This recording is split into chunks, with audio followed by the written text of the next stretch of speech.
Pemirsa apa kabar? Si Jonathan membawakan warta berita PTS tanggal 13 Januari. Seluruh wilayah diselimuti suhu rendah seiring dampak masa udara dingin. Suhu di Desa Sanwan, Miauli pada pagi ini mencapai 1 derajat Celcius. Merupakan suhu terendah di area datar yang tercatat selama musim dingin. Peternakan uling di Taichung juga mencapai minus 3,2 derajat Celcius. Berhubung dampak pendinginan radiatif masih akan berlanjut pada esok pagi, kawasan Kaohsiung Utara dan Ilan tetap akan diselimuti suhu di bawah 10 derajat Celcius. Dini hari peternakan uling hanya bisa digambarkan dengan kata dingin. Tak hanya air kemasan dalam mobil yang membeku, kristal es bulat juga muncul di kebun rotan pada area pembibitan setempat membuat warga yang bangun di tengah hawa dingin terkesima. Kristal dan kolom es mulai mencair setelah matahari terbit. Akibat pengaruh masa udara dingin dan pendinginan radiatif, peternakan uling mencatat suhu serendah minus 3,2 derajat Celcius tanggal 13 pagi. Wisatawan berdatangan ke Desa Sanwan, Miauli untuk mengabadikan keindahan pohon cemara gundul, namun suhu yang menggigir membuat mereka mengeluh tidak tahan. 明天晚上开始有一波冷空气影响，这波冷空气也预估强度是大陆冷气团的一个强度哦。 Statistik di Jendamkar menunjukkan dari tanggal 1 hingga 11 Januari ada 492 orang mengalami henti jantung sebelum tiba di rumah sakit akibat serangan jantung. Pada tanggal 11 saja terdapat 55 kasus terbanyak dalam satu hari mencakup penyakit kardiovaskular, penyakit otak vaskular, dan gangguan paru-paru. Semuanya berhubungan dengan perubahan suhu yang ekstrim. 因为天气寒冷，所以刺激你的交感神经分泌压力型荷尔蒙，而导致了所谓的血管突然的收缩。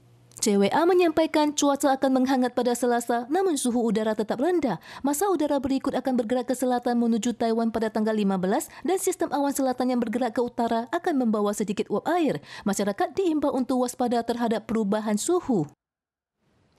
Kebakaran terjadi di asrama modular PMA berbahan seng 3 lantai di distrik Taoyuan, kota Taoyuan kemarin sore. Seluruh asrama habis dilalap api. Setibanya di lokasi, petugas damkar segera mengevakuasi 144 PMA Thailand dan memadamkan api dalam waktu 2 jam. Lidah api disertai asap tebal menjalar dari dalam pabrik.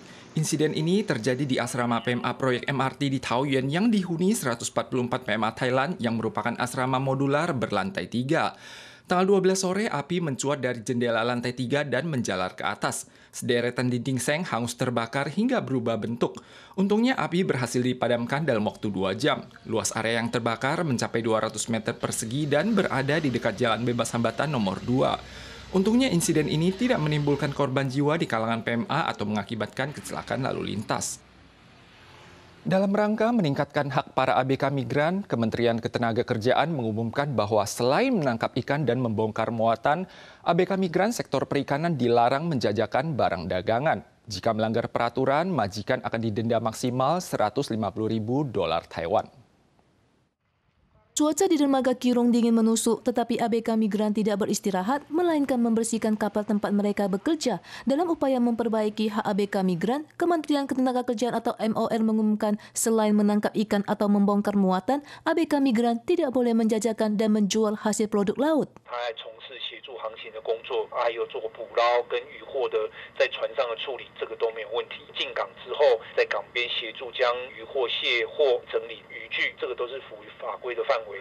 Pedagang hasil laut di sekitar Pulau Heping mengatakan mereka tahu tentang ABK migran yang menjual hasil laut, tetapi tidak jelas apakah itu milik mereka sendiri atau membantu majikan menjualnya. Serikat pekerja berasumsi bahwa meski MOL telah mengeluarkan pengumuman, rincian pekerjaan masih perlu diperjelas. 有些外籍渔工确实有能力驾驶渔船，为何台湾政府不开放让其考取驾驶执照？机械维护的部分是否包含机械维修？因为维护与维修是2件事情。 MOL menegaskan bahwa berdasarkan UU Ketenagakerjaan, majikan yang menugaskan PMA untuk bekerja di luar kontrak akan dikenakan denda maksimal $150.000 Taiwan. Izin perekrutan majikan akan dicabut jika tidak ada perbaikan. Upaya ini ditujukan untuk memperbaiki hak dan kepentingan ABK migran. Ada warga di Taichung mengganti sendiri baterai litium pada mesin penyedot debu. Namun akibat kesalahan pada proses pemasangan, seluruh baterai litiumnya terbakar. Untungnya hal ini tidak mengakibatkan kebakaran setelah baterai tersebut dipindahkan ke tempat yang aman. Seorang warga hendak mengganti baterai litium mesin penyedot debu tipe genggam. Namun saat dilas, baterai tersebut tiba-tiba memercikkan api dan asap tebal. Warga ini belajar cara mengganti baterai melalui internet dan berniat menggantinya sendiri. Namun karena daya pistolas disetel terlalu tinggi, baterai litiumnya tertusuk dan terbakar. Ia kemudian mengulurkan tangan untuk mengambil baterai tersebut, menyebabkan luka bakar di seluruh telapak tangannya. Berhubung banyak alat rumah tangga berukuran kecil menggunakan baterai litium, sebaiknya pergi ke toko saat hendak ganti baterai. Karena sarana dan keterampilan warga tidak memadai, jangan sekali-kali mencoba mengganti baterai sendiri guna menghindari bahaya. Jumlah anak usia sekolah di Indonesia yang mengalami gangguan pertumbuhan akibat malnutrisi jangka panjang mencapai 21,5%. Prabowo Subianto selaku presiden yang baru terpilih tahun lalu belum lama ini mulai memenuhi janji kampanyenya lewat program makan bergizi gratis bagi anak sekolah. Program yang menelan biaya 450 triliun rupiah ini diperkirakan bermanfaat bagi sekitar 83 juta siswa di seluruh Indonesia.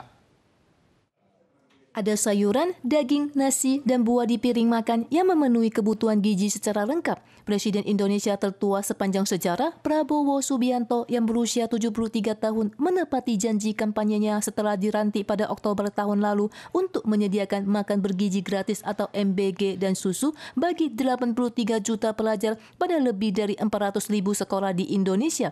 Tahap pertama yang ditujukan bagi sekitar 3 juta siswa saat ini akan diterapkan hingga Maret. Target kebijakan yang diterapkan hingga 2029 ini terus diperluas hingga mencapai 17 juta siswa pada akhir tahun ini. Biaya makan per porsi mencapai Rp10.000. Suka. Habis nggak? Habis. Habis. Terus tadi buahnya apa? Buahnya pisang. Pisang. Lauknya apa? Lauknya sayur sama ayam.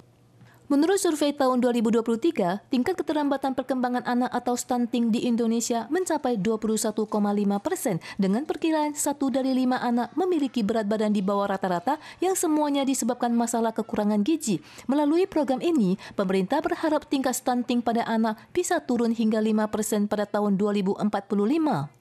Program ini juga terbuka bagi ibu hamil dan menyusui. Mereka dapat mengambil makanan di klinik terdekat. Namun program ini mengalami sejumlah masalah selama tahap uji coba seperti penipuan terhadap pelaku usaha mamin, orang tua anak dikenakan biaya tambahan, dan menu yang tidak konsisten di seluruh Indonesia. Pemirsa sekalian, sekian Warta Berita PTS. Berikutnya, mari kita saksikan pameran lukisan di Australia. Kita show lagi di lain kesempatan. Sampai jumpa.